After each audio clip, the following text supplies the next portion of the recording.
Tears stream down Zara's cheeks as she stares in shock. The same white manager who had her handcuffed just moments ago now stands frozen, trembling before her mother. Security badges clattered to the polished marble floor. No one dares to speak. Power has just shifted in the blink of an eye. You're probably wondering how we arrived at this incredible turning point. Before we dive into this powerful story of justice and redemption, drop a comment to tell us where you're watching from. Make sure to hit subscribe and turn on notifications so you never miss one of our stories about extraordinary people standing up against injustice. Let's rewind back to where it all began, with a brilliant young girl's simple plan to open a bank account. A plan that would spark a moment of change felt far beyond that building's walls. Morning sunlight spilled through soft cream curtains as 14-year-old Zara Bennett carefully arranged a stack of documents on her bedroom desk. Birth certificate, social security card, school ID, a handwritten ledger detailing every cent she had earned over the past 2 years tutoring math online. Her finger paused on the total. $2,342.18. It wasn't just an impressive amount for someone her age. It was proof of her sharp intellect and entrepreneurial drive.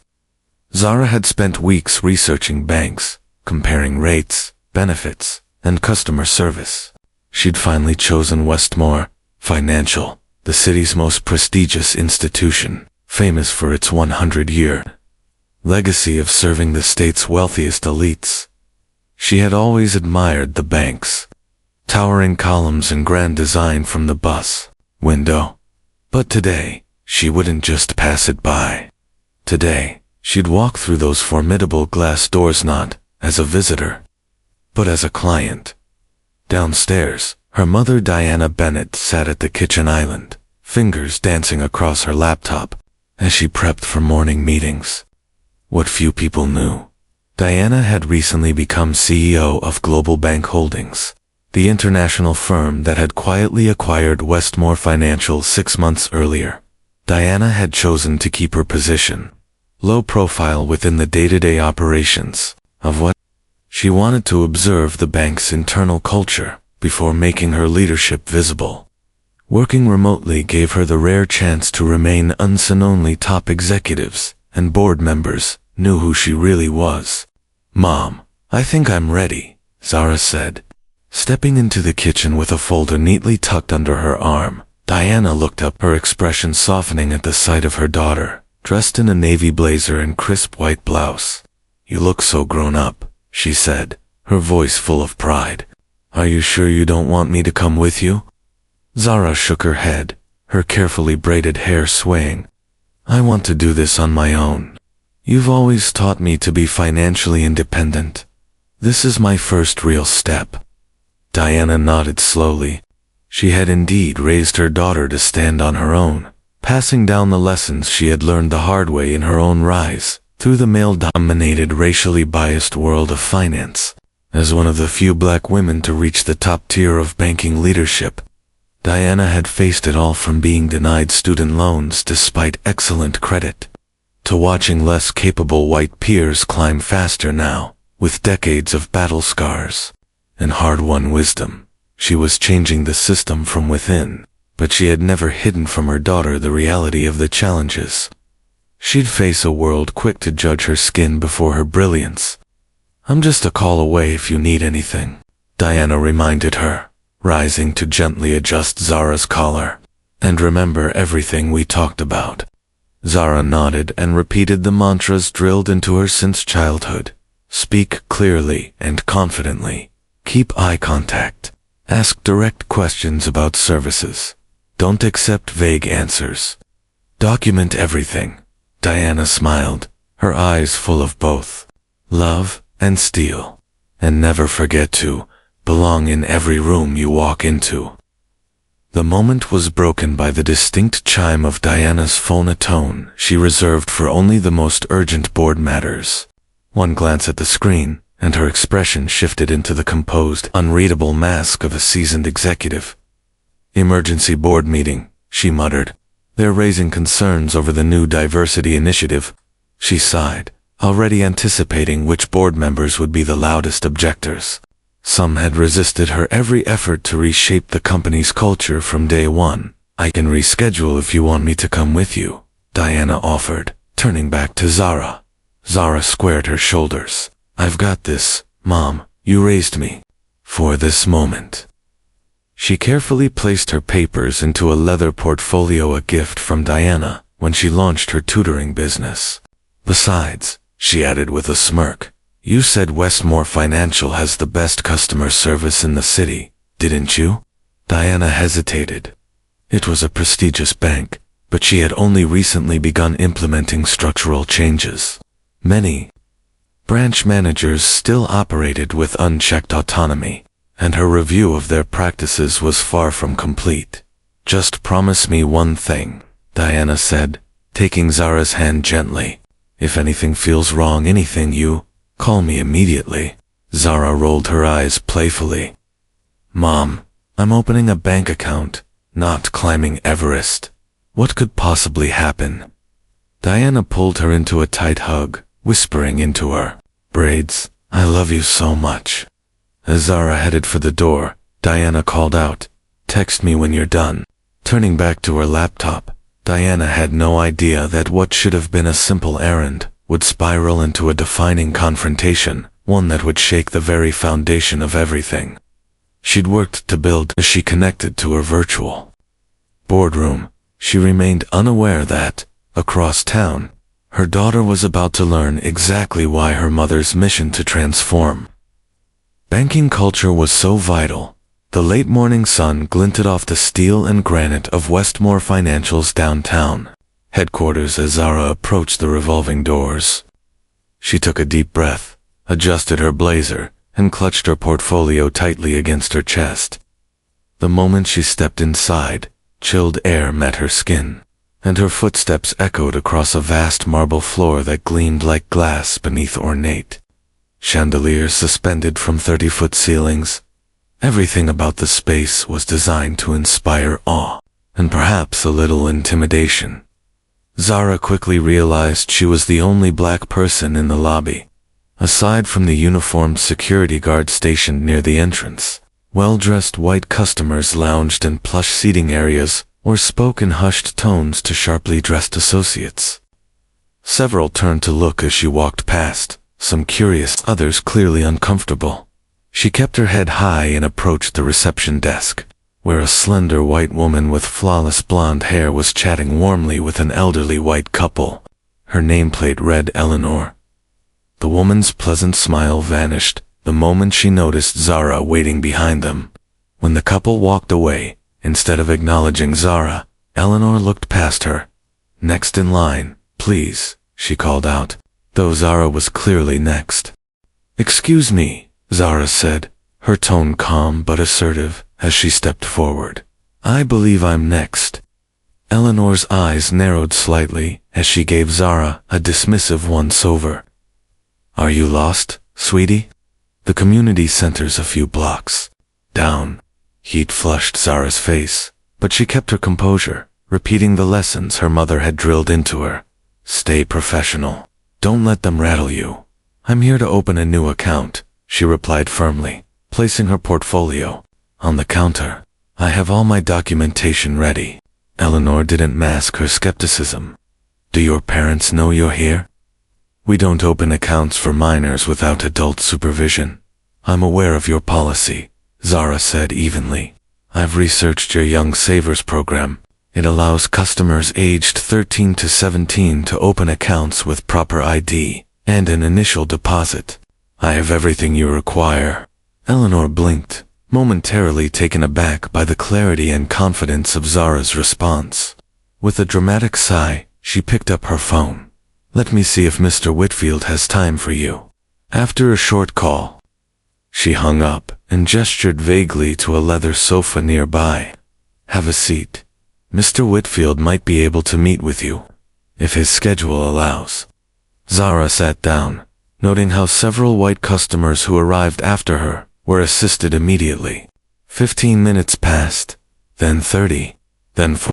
Still, she waited patiently, reviewing her documents, and quietly observing the room. Eventually, a tall white man in a tailored charcoal suit stepped out from a corridor marked management. Bradley Whitfield, the branch manager, was well known for cultivating high-profile relationships with politicians, CEOs, and the city's elite. His polished image and courteous manner concealed a prejudice so deeply embedded it had never sparked formal complaints, only quiet discomfort. "You must be the young lady looking to open an account," he said with a forced smile, his tone patronizing. "Follow me."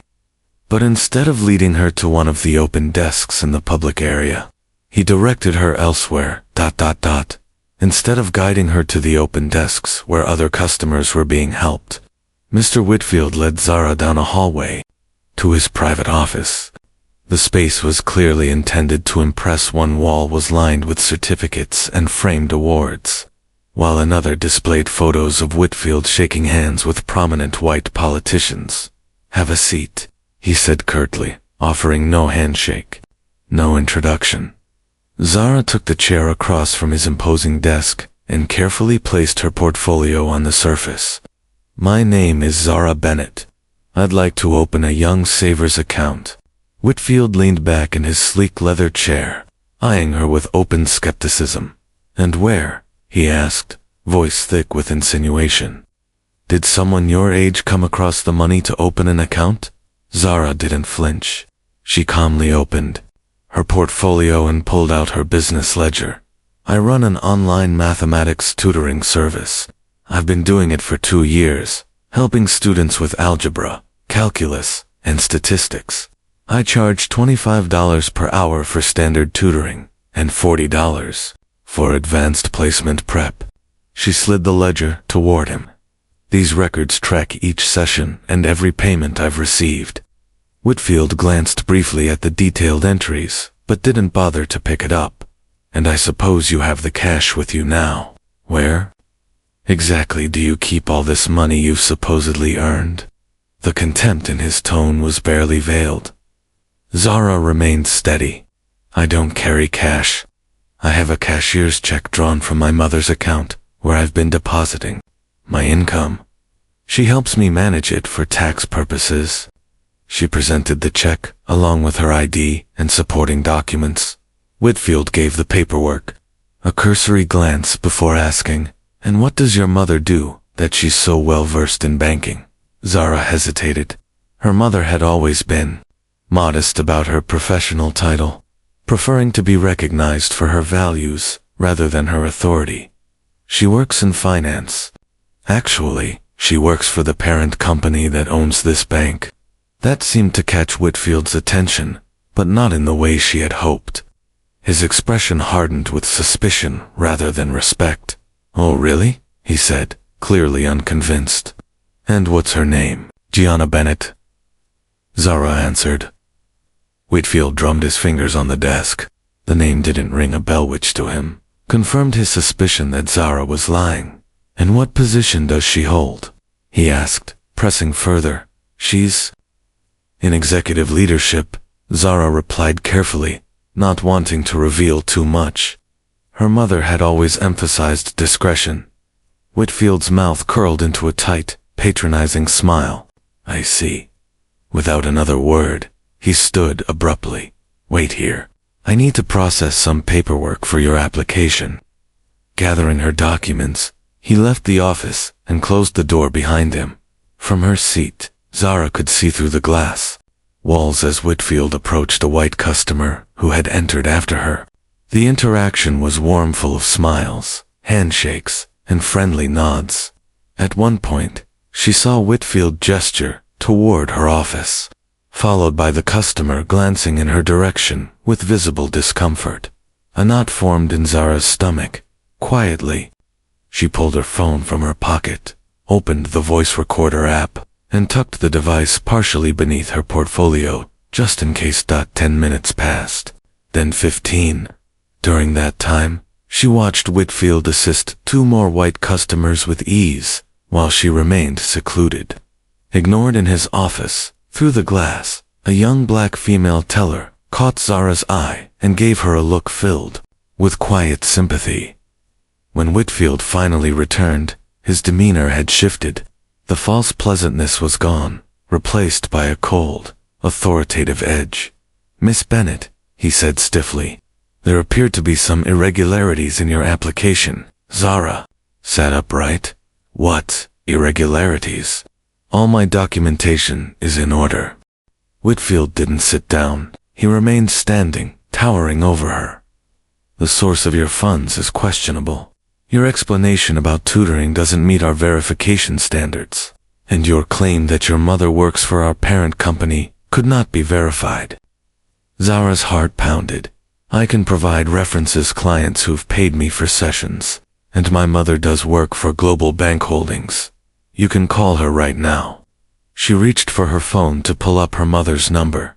"That won't be necessary," Whitfield interrupted, his voice like ice. "Please remain here."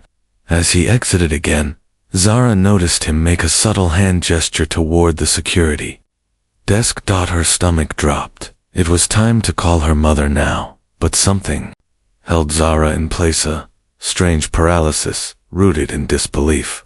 Surely this was all a misunderstanding, one that would be cleared up any moment. She was, after all, in one of the city's most respected financial institutions. People like her mother had spent their lives fighting to make these places fair, just, and accessible. Whatever this was, it couldn't be what it felt like. Yet the truth was about to crash over her, in the most humiliating, public way imaginable. Outside the office, Bradley Whitfield walked with calm, measured steps toward the security desk, his face composed in a professional mask that betrayed none of the prejudice beneath. He leaned in close to Richard Dawson, the head of security, a former police officer who trusted Whitfield's judgment without question. "We've got a situation," Whitfield said in a hushed, urgent tone. "Young black female in my office. Claims to be the daughter of some executive. Trying to deposit what I suspect is a fraudulent check." Dawson's eyes narrowed as his hand moved toward the phone. "Counterfeit?" Whitfield nodded gravely. "Almost certainly. Possibly identity theft too. The ID doesn't look right, and her story's full of holes. Says she runs some online business at 14. And of course, her mother supposedly works for our parent company, but conveniently, she's unreachable." He shook his head with performative disappointment. "We need to act fast. She might try to bolt." Dawson didn't hesitate. He began dialing local law enforcement. Whitfield cast one last glance toward his office. Through the glass, he could see Zara waiting, calm and unaware of the storm building around her.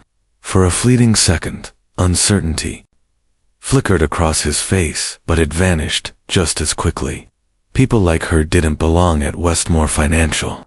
He had cultivated an elite clientele over the years, and he had no intention of turning his branch into a community outreach center. Meanwhile, inside the glass-walled office, Zara began to feel the shift in energy. Bank employees were casting glances, her way some quick and curious, others lingering with unease. The initial nervousness in her stomach had transformed into something heavier, dread. She checked her phone, weighing whether she should call her mother, despite wanting to handle this herself. But before she could decide, she saw them. 3 security guards, flanking Whitfield, approached with purpose. Their hands hovered near their belts, faces hard and unreadable. The glass walls of the office now felt like a cage, exposing her to everyone in the lobby, turning her into a spectacle. Whitfield opened the door with a performative calm and stepped aside. "Ms. Bennet," he said, projecting his voice for the benefit of nearby customers. "There are serious concerns about the validity of the documents and check you've presented." Zara stood slowly, confusion etched across her face, panic beginning to rise in her throat. "What? There must be some mistake. Everything I gave you is real." Whitfield's expression hardened. "Security will hold you here until police arrive. We treat attempted fraud very seriously at Westmore Financial. The word hit her like a slap. Fraud? I'm not committing fraud, she cried, her voice breaking. Please, just call my mom. She can explain everything. One of the guards moved behind her, and she instinctively stepped forward, her panic rising. This is insane. I only came here to open a savings account. Heads turned. Conversations stopped. A hush fell over the lobby. Some customers looked away in discomfort. Others openly stared. A few pulled out their phones to record the unfolding scene. Whitfield raised his hand in a calming gesture, as if Zara were some out-of-control child, even though she remained articulate despite her rising fear. The police will handle it, he said coolly. If this is all just a misunderstanding, you'll be free to go. But the smug curve at the corner of his mouth told a different story. Just then, the front doors opened, and 2 police officers entered the building. Eleanor pointed them directly toward Whitfield and the guards.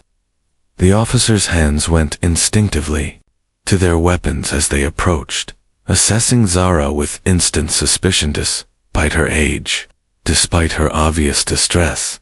Is this the suspect? The older officer asked, ignoring Zara entirely. Yes, Officer Benson, Whitfield replied, smoothly. We caught her trying to deposit a fraudulent check and using what appears to be fake identification. She claims to be the daughter of an executive at our parent company. Whitfield continued, but we've been unable to verify that information. Zara stepped forward again, her voice trembling with desperation. Please, just call my mom. Her name is Diana Bennett. She works for Global Bank Holdings. This is all a misunderstanding. Officer Benson barely looked her way. You'll have the opportunity to explain everything at the station, Miss. Across the bank lobby, Tanya Washington, a young black teller who had quietly observed the entire exchange, finally stepped forward. Concern etched into every line of her face. Mr. Whitfield, she said cautiously, I think we should verify her information before involving the police. There may have been a misunderstanding.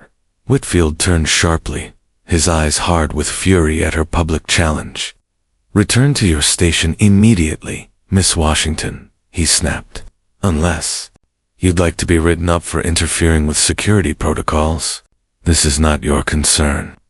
His tone was laced with quiet menace, warning not just to Tanya, but to anyone else who might dare question his authority. Tanya hesitated, her gaze flicking to Zara's face full of fear, disbelief, and humiliation before slowly retreating. The threat to her job all too real. Cuff her, Officer Benson ordered his partner. Standard procedure in suspected fraud. Zara's eyes widened. Handcuffs. I'm 14. I haven't done anything wrong. But her words were ignored.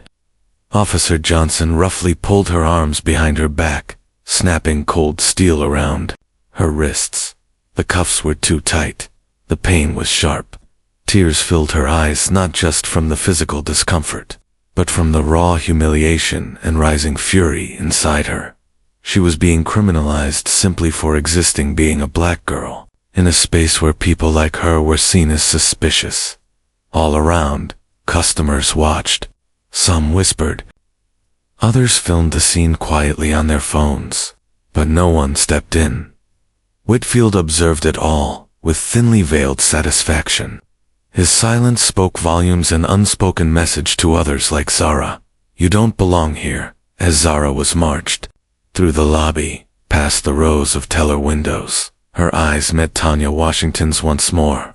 In that fleeting glance, something passed between them, understanding, pain, and a spark of defiance. And in that moment, Tanya made her decision. While the crowd focused on the spectacle of the arrest, Tanya returned to her station and pulled up Zara's partially completed application in the system. There it was, Diana Bennett, listed as the emergency contact. Unlike Whitfield, Tanya took an extra step. She navigated to a rarely used internal directory, one available only to full-time staff with high-level permissions, searched the executive roster of global bank holdings.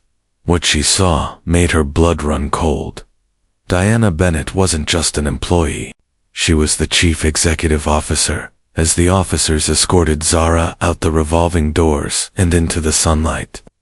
Tanya quietly slipped away from her station, her phone clutched tightly in shaking hands. She ducked into the employee restroom, heart pounding, and dialed the number listed. She had no idea what would happen next, but she knew this call could change everything. Have you ever been discriminated against in a way that left you feeling powerless and alone? Comment number 1, if you've experienced prejudice based on race, age, or appearance. Comment number 2, if you believe banks and financial institutions urgently need stricter anti-discrimination policies. Hit like if you believe what happened to Zara is absolutely unacceptable. Subscribe for more powerful stories of justice, accountability, and the people fighting to make change. What do you think Diana will do when she learns what's happened to her daughter? Can she turn this moment of injustice into a Is the system too broken to be fixed? Meanwhile, across town, in the sleek home office of Diana Bennett, 12 executives listened intently as she presented the latest quarterly projections across 3 screens. Her voice commanded the virtual boardroom with precision and calm authority. The data is clear, she explained. Companies with diverse leadership outperform their peers. This isn't just a social imperative, it's a sound investment strategy. With each click, she moved through slides, outlining competitor trends, diversity benchmarks, and shareholder returns, delivering the kind of sharp, evidence-based insight that had earned her global respect. A notification pinged quietly on her phone, an unknown number. She dismissed it. A moment later, it buzzed again, same number. She paused. A flicker of unease crossed her face. "Pardon me for 30 seconds, she said to the board, muting her mic but leaving her camera on. She answered briskly. Diana Bennett, speaking. The voice on the other end was breathless and shaken. "Miss Bennett, my name is Tanya Washington. I work at Westmore Financial, and something's happened to your daughter." "I work at the Westmore Financial downtown branch," Tanya said, her voice trembling. "I'm sorry to bother you, but it's about your daughter, Zara." Diana's expression remained composed, though her hand tightened around the phone. "What about my daughter?" she asked, her voice cool and level. "She came in to open an account. But Mr. Whitfield, our branch manager," Tanya faltered. "He called the police. They just arrested her for fraud. She was taken out of the building in handcuffs." The color drained from Diana's face, though she maintained a calm, professional mask for the board, still watching her on camera. Her voice dropped to a quiet, deadly register. "They did what?" He claimed her documents were fake, and that she lied about you working for Global Bank Holdings, Tanya explained. "But I checked the executive directory. I know who you are." "I'm so sorry, Ms. Bennett." I tried to speak up, but he threatened to report me for insubordination. Diana's mind raced, already piecing together her next 10 moves like a grandmaster scanning the board. Where would they have taken Zara? Which precinct handles Westmore's downtown district? Likely Central, closest station. "You've shown remarkable judgment today, Ms. Washington," Diana said calmly. "Please text me your direct number. I'll be following up about your future with the company." She ended the call, took one sharp breath, then unmuted her microphone. Her voice was composed, smooth, lethal. "Ladies and gentlemen," she said evenly, "an urgent matter requires my immediate attention. I'll be convening an emergency executive session at the Westmore Financial downtown branch in 1 hour. Her eyes scanned the virtual boardroom like a general issuing orders. "Those located in the city, your presence is required. Remote participants will receive a link within the hour. Thomas, mobilize legal. Rebecca, prepare a PR brief. This meeting is adjourned." Without waiting for acknowledgement, Diana ended the video call, Her fingers moved quickly, dialing the number of James Harrington, Global Bank's chief counsel. James, my daughter has just been arrested at Westmore downtown.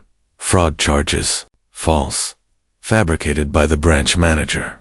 I want you and your legal team at the branch within the hour. She didn't wait for his reply before moving to her next call. Now contact Commissioner Wilson. Tell him I'll be calling in 5. We're at Howard together. He'll take it. Next. Marcus Phillips, head of corporate security. Marcus, I need everything you have on Bradley Whitfield, branch manager at Westmore downtown. Personnel file, internal complaints, performance reviews, customer feedback, every shred. I want it in my inbox in the next 15 minutes. Her voice never rose. It didn't need to. As she moved through her home, her steps were precise, purposeful. She exchanged her business casual for a black Armani power suit, sleek, commanding, tailored to perfection. Her gold accessories shimmered subtly under the lights. A swipe of her signature red lipstick finished the transformation. As she looked at her reflection, memories crashed in memories she had tried so hard to keep from Zara, 20-5 years ago. Diana had walked into a different bank. She was fresh out of college, armed with perfect credit, glowing recommendations, and a well-thought-out business plan. She had applied for a modest loan. The loan officer didn't even read her application before rejecting her. The excuse? Maybe she should try a community development fund instead. That rejection had been the first of many. She had clawed, pushed, and outperformed everyone around her to rise to the top of a world that had never wanted her there. She had broken every rule they said was unbreakable, and now after all that they had dared to put handcuffs on her daughter, Zara had believed the world could be better. But now, her 14-year-old daughter was enduring the same prejudice Diana had spent her life trying to dismantle. The bitter irony wasn't lost on her. The difference now: she held what she once lacked, power, real, institutional power, and she was about to wield it with surgical precision. Her phone chimed, an email from Marcus, Whitfield's personnel file. As she walked to her car, Diana skimmed through the report, noting multiple customer complaints discreetly resolved, glowing reviews citing his ability to retain elite clientele, and a troubling pattern: high minority staff turnover under his management. Exactly what she suspected and feared. Her sleek black Mercedes purred to life with a remote start. As she approached, her driver, Michael, opened the door, his face etched with concern. The bank first, then possibly the precinct, Diana instructed, and Michael step on it. As they sped from her elegant brownstone, Diana called Commissioner Robert Wilson, an old friend from her university days. Robert Tits, Diana, I need your help on a very sensitive matter. Her voice was composed, but steely. She laid out the situation with cool precision.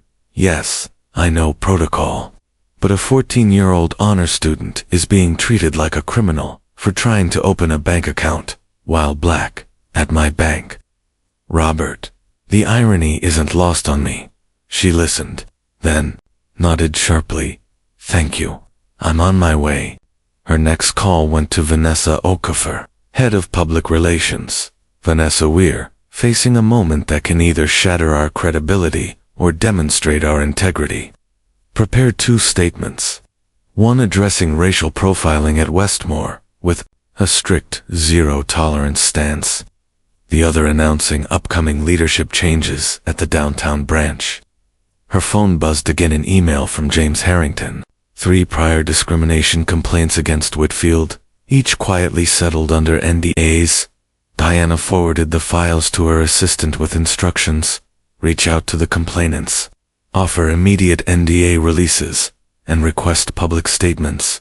The Mercedes cut through the midday gridlock, Michael expertly navigating the back. Diana didn't waste a second making calls, drafting emails, building her case like a seasoned strategist. Her mind stayed focused, driven by a single image: Zara, scared and in cuffs. The thought powered every move she made. 5 minutes. Out, Ms. Bennett, Michael said. Diana nodded, already on her final Colbernard chin. The most hesitant member of the board and frequent opponent of her equity reforms. Bernard, she said smoothly, today should make it abundantly clear that our diversity policies aren't just ethical, they're smart risk mitigation. I trust you'll express full support in the emergency session. She hung up before he could respond, as the car rolled to a stop outside the police station. Diana opened her compact and checked her reflection. Not a strand out of place. No trace of the storm building within. She stepped from the Mercedes, commanding in her black Armani power suit and red-bottom Louboutins. The glass doors of the precinct seemed to part on cue, as if acknowledging her arrival. Behind her, black SUVs pulled up in formation, spilling out high-powered attorneys and senior executives, briefcases in hand, grim determination on their faces. Diana Bennett, Global Bank Holdings, once quiet, CEO, was done operating from the shadows, and heaven help anyone who stood between this mother and her child. Inside, the unforgiving fluorescent lights of Central Station cast a stark glow over the processing area. There sat Zara Bennett, still handcuffed, slumped on a hard plastic chair. Around her, the precinct buzzed with routine, phones ringing, paperwork rustling, occasional bursts of laughter or shouting. Yet Zara sat alone, trapped in a surreal fog of disbelief. A female officer had searched her upon arrival. Her touch had been cold, clinical. Zara's phone had been taken, along with her neatly prepared portfolio and even the elastic from her hair. Her braids now hung loosely around her shoulders. The tears on her cheeks had long dried. In their place was something worse, a numb, heavy stillness. The awful realization that this was really happening. The desk sergeant barely looked up from his screen when he barked, "Name." When Zara didn't respond right away, he raised his voice. I said, "Name." "Zara Bennett," she replied, her voice smaller than she'd ever heard it. "Age?" 14. That made the officer pause, glancing up with a faint flicker of unease before continuing. "Address." Zara recited it mechanically, watching him type it into the system. "I need to call my mom," she said, for what felt like the 20th time since her arrest. "You'll get your phone call after processing." The sergeant sighed across the room. Officer Marcus Jenkins, a young black officer recently assigned to the precinct, observed the exchange with increasing discomfort. Something about this didn't add up. A 14-year-old arrested for bank fraud. In his experience, juvenile cases involved shoplifting or phishing schemes, never anything this complex. He approached Lieutenant Harris, a grizzled veteran with 3 decades on the force. "Sir, what's going on with the kid?" Seemed strange for a white-collar case. Harris didn't even glance up. Whitfield from Westmore called it in. Said she tried to deposit a fake cashier's check. Claimed her mother's an exec at the bank's parent company. Had suspicious IDSOP. Jenkins frowned. "She's 14. Shouldn't her parents have been notified immediately?" Whitfield said she was uncooperative. Wouldn't give reliable contact info. "We'll let her call after intake," Harris replied flatly. Still uneasy, Jenkins moved closer to Zara. She sat upright, composed, despite the situation. Her navy blazer and calm demeanor didn't align with the accusations. "Would you like some water?" he asked softly. Zara looked up, surprised by the unexpected kindness. "Yes, please." When Jenkins returned with a paper cup, he noticed how her hands trembled slightly as she took it. "I really need to call my mom," she said again, this time more firmly. "She works for Global Bank Holdings. This is all a misunderstanding." Before Jenkins could reply, the station doors opened, and in walked Bradley Whitfield, his confident stride suggesting he felt entirely at home. Spotting Jenkins, he extended a hand. "Officer, thank you for handling this." Bradley Whitfield, branch manager at Westmore. Jenkins shook his hand briefly, noting the arrogance in Whitfield's tone. Mind walking me through the incident? Whitfield launched into his version, loudly, ensuring the room could hear. She attempted to open an account with questionable documentation, then presented what appeared to be a fake check for over $2,000. Claimed it was from an online tutoring business. Highly unlikely for a kid. Jenkins glanced at Zara, her jaw clenched at the condescending tone, and she had a school ID and birth certificate. Then claimed her mother was an executive at our parent company, which we couldn't verify.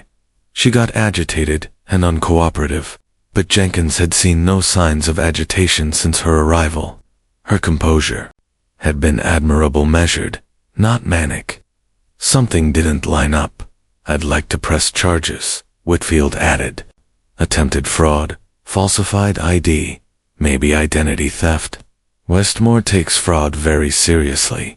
Jenkins maintained a neutral face, though his suspicion deepened. We'll need a formal statement from you. In the meantime, she's entitled to a phone call. Whitfield's smile tightened. Of course.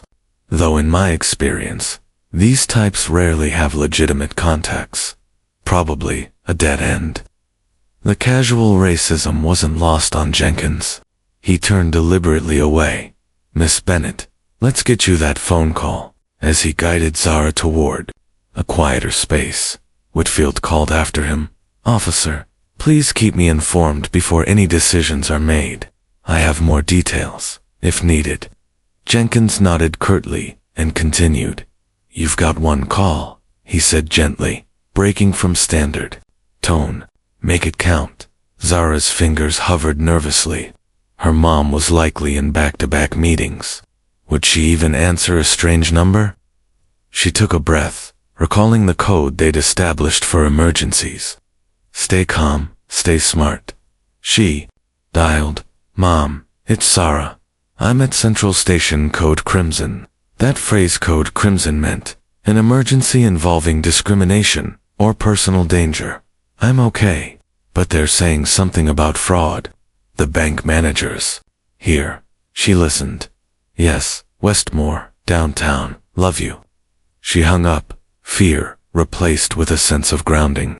Her shoulders straightened. Jenkins noticed the change. Your mom, on her way? Zara nodded. She is.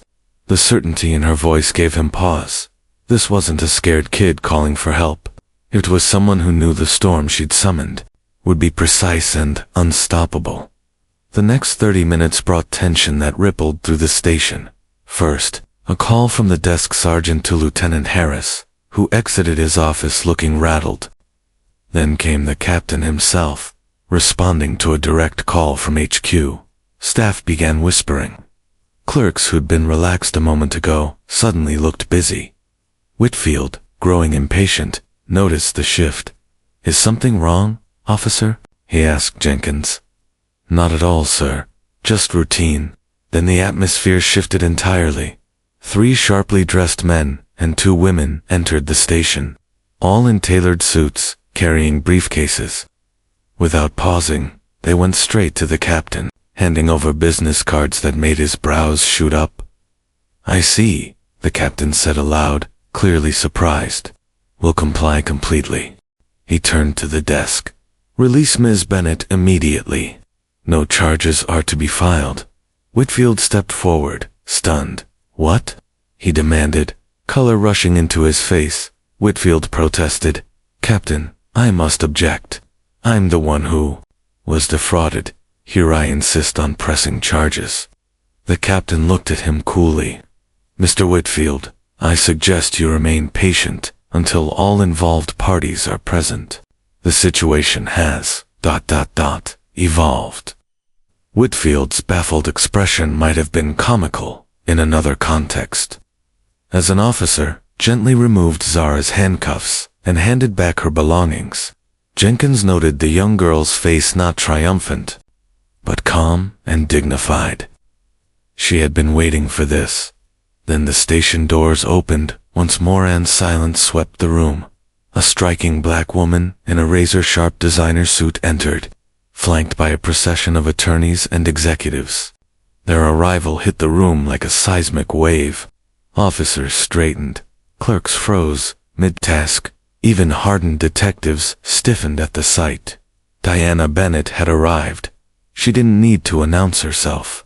Her power radiated in every step of her Loubatons against the institutional tile sharp, measured, and absolute. Whitfield's complexion drained. He hadn't recognized her name, but now he recognized the energy, authority, precision, and he realized, too late, that his usual playbook would not save him today. Diana's presence alone transformed the entire station, its walls suddenly too small to contain what was coming. Her legal and executive team moved in sync, like a practiced unit, each one primed for battle. Captain Williams moved first, extending his hand with deference. "Ms. Bennett, I'm Captain Williams. We've been expecting you," she accepted. His handshake smoothly. "Thank you, Captain. Where is my daughter?" Before he could answer, Zara appeared from the holding area. Her uniform was slightly wrinkled, her braids loose, but her posture was firm, unbroken. The moment Diana saw her, her steely composure faltered for just an instant. She opened her arms. Zara rushed into them. "I'm so sorry, Mom," she whispered, voice trembling. "I should have called sooner." Diana held her tight. "No, my love. You did everything right. Everything." They pulled apart, and Diana kept a protective arm over Zara's shoulder as she addressed the room with renewed fire. "I understand my 14-year-old daughter was arrested while attempting to open a bank account at Westmore Financial," she said, her voice like glass. "I want to know who authorized this, and on what grounds." Her eyes swept the station like a heat sensor, till they landed squarely on Bradley Whitfield, frozen near the captain's office, now a man unraveling. Captain Williams cleared his throat. "That would be Mr. Whitfield, the branch manager." "Who made the report?" Diana's gaze narrowed with precision. "Mr. Whitfield, we haven't formally met. I'm Diana Bennett, Chief Executive Officer of Global Bank Holdings, parent company of Westmore Financial." The words detonated in the air like a courtroom verdict. Staff exchanged stunned glances. Jenkins raised his eyebrows. Even the captain seemed to inhale. Whitfield opened his mouth, tried to speak, failed. Then, "Ms. Bennett, this is all a misunderstanding. If I had known," she raised a hand. "Exactly. If you had known she was my daughter, you'd have treated her differently. That's the problem." She turned. "James." James Harrington stepped forward, unfolding a folder. "Mr. Whitfield, you authorized the detention of a minor without notifying her guardian. You filed a report with false claims, including the allegation of fraudulent documents. Every piece of her identification has been verified as legitimate. Your actions open the institution to liability under several statutes: false reporting, defamation, discriminatory conduct, and violation of equal access regulations." He looked up. "We also have a complete audio recording of your conversation, which demonstrates clear bias and discriminatory behavior." Whitfield turned pale. That's a legal recording. She can't." Another lawyer stepped forward crisply. "Virginia is a one-party consent state, Mr. Whitfield. Ms. Bennett was well within her legal rights." Diana turned back to the captain. "Captain, I trust the baseless charges have been fully dropped." "They've been expunged from her record, Ms. Bennett. No charges remain." "Good. We'll now return to the branch," she said, glancing back at her team. "The emergency board meeting will begin there in 30 minutes. As she began leading Zara toward the doors, Whitfield stepped forward in desperation. "Ms. Bennett, please, this was standard security protocol." "Let me explain." Diana stopped mid-step and pivoted. The room chilled with her silence. "You'll return to the branch immediately. We'll be speaking to all staff. I expect your full cooperation." Her tone was an edict. Whitfield shrank back. Officer Jenkins stepped forward, holding out a card. "Ms. Bennett," he said respectfully, "if you'd like, I can provide a formal statement about today's events. Some procedures didn't align with policy. Diana accepted the card with a slight nod. Thank you, Officer Jenkins. I believe your perspective will be very helpful. And with that, she and Zara walked out, leaving behind a system that would never forget what had just happened. Diana studied Officer Jenkins briefly before giving a small, appreciative nod as she accepted the business card. Thank you, Officer Jenkins. We may be in touch. Outside, a sleek convoy of black SUVs and high-end vehicles lined the curb. Michael was already at the ready, opening the door of Diana's Mercedes. Once inside, the doors sealed them off from the world, creating a private bubble of safety and silence. Only then did Diana truly let herself feel. She turned to Zara, enveloping her in a fierce embrace, kissing her forehead and gently brushing away the last remnants of dried tears. Are you hurt, baby? Did they lay a hand on you? Zara shook her head. No, I'm okay. Just scared and humiliated. Her voice trembled, but behind it was the unmistakable edge of something sharper. But I'm also angry, really angry. No one should be treated like that. Diana nodded slowly, her eyes filled with both fury and pride. You're absolutely right, and we're going to make sure no one else at Westmore Financial is ever subjected to that again. As the motorcade pulled away from the precinct, Bradley Whitfield stepped outside in a near panic, already on his phone. Richard Ditz, Bradley, we've got a serious issue. The girl's mother is the CEO of Global Bank Holdings. Yes, the CEO. I need you to get Senator Harrison on the line. Now. Meanwhile, in the lead SUV, James Harrington was reviewing a series of documents on a tablet. We've pulled everything on Whitfield. Customer complaints, exit interviews, HR settlements. It's a pattern. Repeated discriminatory behavior that somehow escaped escalation. Diana's jaw tightened as she scanned the summary. It didn't escape oversight. James, it was protected, ignored by a system designed to reward people like him, while quietly excluding people like us. She turned to Zara. This is why I didn't announce my new role publicly when I took over. I needed to see what kind of culture they actually had, not the one they'd staged for a CEO visit. Zara gave a thoughtful nod, like being a secret shopper. But for racism. Exactly, Diana said with a half smile. And while I would have done anything to shield you from this, your courage today revealed something we couldn't afford to keep hidden. This incident was a spark. As they neared the bank, Diana noticed a large sign had already been posted at the front doors. Closed for private event. PR Director Vanessa Okafor was working fast inside. Employees were gathering, anxious, and whispering about the closure. Whitfield would arrive to find his badge revoked, his office already being cleared. The domain he'd ruled for over a decade was about to become the epicenter of transformation. Diana reached over and gave Zara's hand a gentle squeeze. Ready? Zara sat taller, a fire kindling behind her eyes.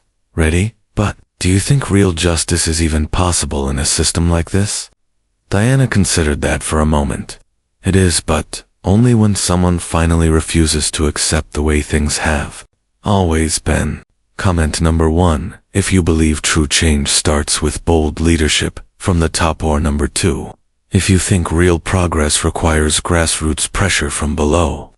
Like if you were moved by Diana's response, and subscribe for more stories, where the underestimated rise in systems are held accountable.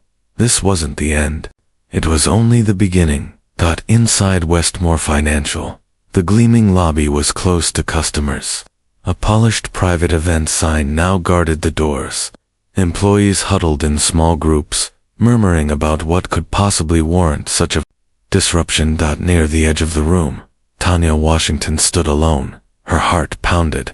She'd played a quiet but pivotal role, and, while part of her felt vindicated, another part feared what might come next. Conversations stopped abruptly as the revolving doors spun open and Whitfield barreled in. His typically pristine appearance was gone. His shirt was wrinkled, his tie askew, his face flushed with panic. Without acknowledging a single staff member, he stormed to the security desk. "Jenkins, need access to my office and the executive conference room. Now." The guard shifted, awkwardly. "I'm sorry, Mr. Whitfield. Your credentials have been restricted. You're only permitted in common areas." Whitfield's voice rose in disbelief. Restricted? On whose authority? Before an answer could be given, the revolving doors moved agnant. The entire atmosphere shifted. Diana Bennett stepped into the lobby. Zara at her side.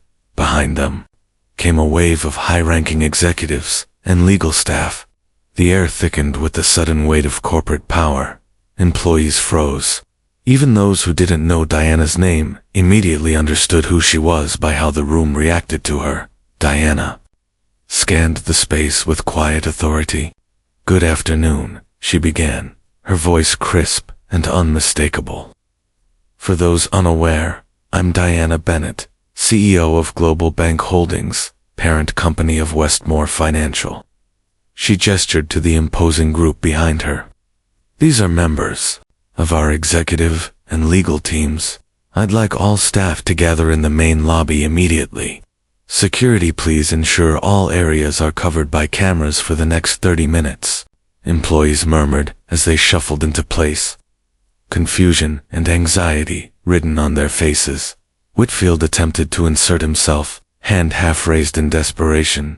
"Miss Bennett, if I may just explain." Diana didn't even look at him. "Security, please ensure Mr. Whitfield joins the staff gathering. He should hear this along with everyone else." The visible dismissal sent a shockwave through the room. The mighty had fallen. When all were assembled, Diana stepped onto the slightly raised platform, normally reserved for seasonal greetings and promotional events. "Today, something unacceptable happened," she began. "My 14-year-old daughter came here to open a Young Savers account. She brought valid documentation. She was polite, prepared, and professional. Her voice sharpened, and instead of being served, she was profiled, humiliated, and arrested." Gasps rippled across the room. Some employees turned toward Whitfield in disbelief. His confident persona was visibly deteriorating. This was not a failure of training. It was not a one-time error in judgment. It was the result of a culture that has been allowed to fester. She turned slightly. "Before we go any further, I'd like to acknowledge someone who stood up when it mattered. Tanya Washington, please come forward." Startled, Tanya stepped cautiously out of the crowd. Her eyes flicked nervously from Whitfield to Diana. Diana's expression softened for the first time. "Ms. Washington, you demonstrated integrity and courage. You took a risk and you did what was right. That's the standard we're going to hold this entire organization to." She turned to one of the executives. "Rebecca, please add Ms. Washington to the commendation and promotion track, effective immediately." Applause began hesitantly, but grew as staff processed what they were witnessing. Tanya's eyes welled up, and nearby coworkers reached out to touch her arm in quiet celebration. Diana turned back to the staff, her face once again firm and commanding. "Now," she said, stepping aside, "I'd like you all to hear directly from the person this happened to." She nodded to Zara. Zara stepped forward, still in her school uniform. Still only 14, but with the composure of someone who had already lived through fire, had gone viral, capturing the moment Zara was led out in handcuffs, the stunned silence, as Diana revealed her identity, and the final confrontation as Whitfield was escorted out of the branch. Hashtags like hashtag banking while black, hashtag ZARAS law, and hashtag justice at WESTMORE dominated online discourse, sparking an avalanche of commentary, think pieces, and calls to action across industries. Diana set down the tablet, the screen still glowing with alerts and media requests. Outside her window, the city pulsed with its usual Monday rhythm. Unaware that something foundational had shifted, Zara appeared at the doorway. Her school uniform now replaced with jeans and a hoodie, her face calm but reflective. "Mom, it's a lot." Diana nodded. "It is, but it's also a turning point."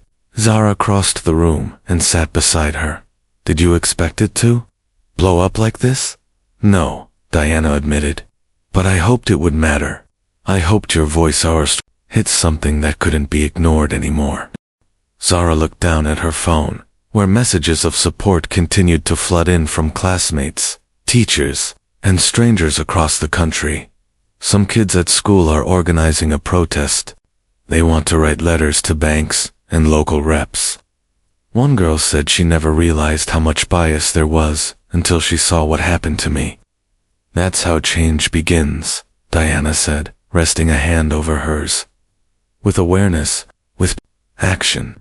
A soft chime rang as another email arrived, this one from the Office of the Controller of the Currency, requesting a meeting to discuss industry-wide reforms inspired by the Westmore incident.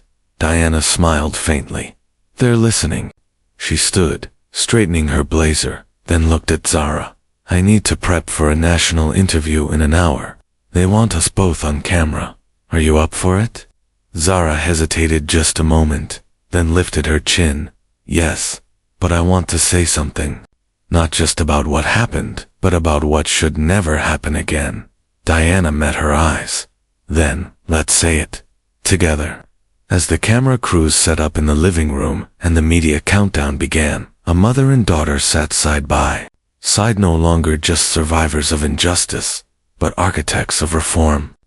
Their story had started in humiliation, but it would echo in boardrooms, classrooms, and courtrooms across the nation. Do you believe one act of courage can ripple into systemic change? Comment #YesCourage if you think even a single voice can expose injustice, and #BuildBetter if you believe it's time for institutions to re-earn our trust. With a card that reads, "We look forward to seeing you in court. Kindly review Exhibits A through Q before filing." Diana's tone was light, but her message was steel. Zara stifled a laugh. "You're scary when you're calm." Diana glanced at her daughter with a wink. "Power doesn't need to shout, sweetheart. It just needs to move with purpose." They walked through the executive wing side by side, no longer just CEO and daughter, but symbols of a new era. As they passed by teams bustling to implement the board's just-approved initiative, more than a few staff paused to nod in admiration or offer quiet thanks in the lobby. Tanya Washington was welcoming a group of teenagers from a nearby public school, the first cohort in a new financial literacy partnership Diana had fast-tracked just that morning. Across the city and on social media, the narrative was shifting. Not from scandal to silence, but from harm to healing. Outside, camera crews still lingered, hopeful for another interview. Diana waved them off politely. "No statements today," she said. "Our work is speaking for itself." In the back of the Mercedes, Zara rested her head against the window, finally letting out a breath. "Do you think it'll last?" she asked. "The change." Diana looked out over the city skyline. "Only if people like us make sure it does." Zara turned to her, a slow smile forming. "Then I guess we've got work to do, if you believe in building institutions that serve everyone with dignity. Type #WeDeserveBetter and used by educators in classrooms nationwide. What began as a traumatic violation had evolved into a movement reshaping not only one bank but perceptions, policies, and possibilities across an entire industry. Zara smiled at the girl, warmth in her eyes. "That's amazing. You're investing in your future, and that's powerful." They fist-bumped lightly before the girl hurried toward the welcome desk, where Tanya greeted her like family. Diana placed a hand on Zara's shoulder. "This is legacy, sweetheart, not built on money or power, but on purpose." Zara looked around the bustling branch, diverse, inclusive, vibrant. It wasn't perfect, but it was progress. "You know what I realized," she said. He thought dragging me out in handcuffs would shrink me, but it did the opposite. It made space I didn't know I needed to grow into. Diana nodded, pride shining through her eyes. And you're not done growing. As they stepped into the sunshine outside, a line of students passed them on their way into the branch for the first session of the Young Bankers program. Zara paused, watching them with a quiet sense of responsibility and hope. Come on, Diana said. We've got another summit to prepare for. Think they're ready for a teenager on the panel? Zara asked. I think the world's been waiting for one. She had begun receiving invitations to speak at youth conferences and even congressional hearings focused on financial discrimination. Diana capitalized on the momentum to establish the Bennett Foundation for Financial Equity, a national initiative offering support and advocacy to individuals harmed by biased banking practices. Already, the foundation had helped 7 families navigate similar injustices, providing legal aid and drawing public attention banks could no longer ignore. At Global Bank's headquarters, the main lobby now featured a tribute wall honoring diverse pioneers in finance, anchored by a quote from Diana, "Access to fair financial services isn't a privilege, it's a right."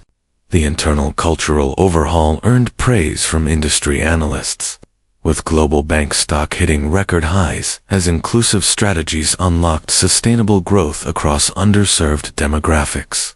Westmore Financial's downtown branch had become a national case study in institutional accountability, highlighted in business, school curricula, and featured in financial media. Meanwhile, the hashtag Banking While Black movement prompted federal regulators to unveil stricter enforcement policies and steeper penalties for discriminatory practices. As Diana and Zara exited the bank, they passed a delegation of visiting banking executives touring the branch's pioneering community model. Would you believe, Diana said quietly, that 3 board members who originally fought these reforms are now trying to claim credit? Zara laughed. Of course they are. Victory always attracts volunteers. Their driver opened the car door. Diana paused before stepping inside. When I first broke into this industry, she said, I thought success meant proving I deserved a seat at their table. Now, I know real success means rebuilding the room so everyone has a place. Inside the car, Zara glanced at her tablet. The youth summit's next weekend, 20 schools confirmed. Diana nodded with pride. And how are you feeling about being keynote speaker? Zara's confidence had blossomed in the months since the ordeal. Ready? Because this isn't just about what happened to Mets, about fixing the system. For everyone. As the car pulled away, sunlight gleamed off the new signage outside Westmore Financial. Banking for all. Community's a simple phrase that now stood for something revolutionary. Where a discriminatory institution once stood, now rose a national symbol of accountability and progress. Sparked by a teenage girl's courage and her mother's resolve to turn pain into purpose. Have you ever seen someone challenge discrimination and change the system? Share your story in the comments. If Diana and Zara's journey moved you, hit like to support stories that drive equity. Share this video with someone who needs to remember, one voice, when amplified, can transform an entire industry. This story reveals how racial bias thrives in institutions, where gatekeepers control access to critical resources. Zara's experience mirrors those of countless others who faced discrimination daily, most without the protection of power or visibility. Diana's ability to force change underscores how leadership at the top, when aligned with grassroots pressure, can reset entire systems. Zara's decision to record her interaction demonstrates how documenting discrimination is essential to demanding accountability in a world that often dismisses black voices. Whitfield's downfall shows that when systems work in, our watchdogs who abuse power can and will face consequences. But the story's most powerful message is Zara's transformation from victim to advocate. Her trauma became a platform for systemic reform. Real justice is not just removing bad actors, it's reconstructing systems to prevent harm from repeating. This story reminds us, discrimination is not destiny. Change is possible, but only if we refuse to remain silent. One voice, one stand, one movement.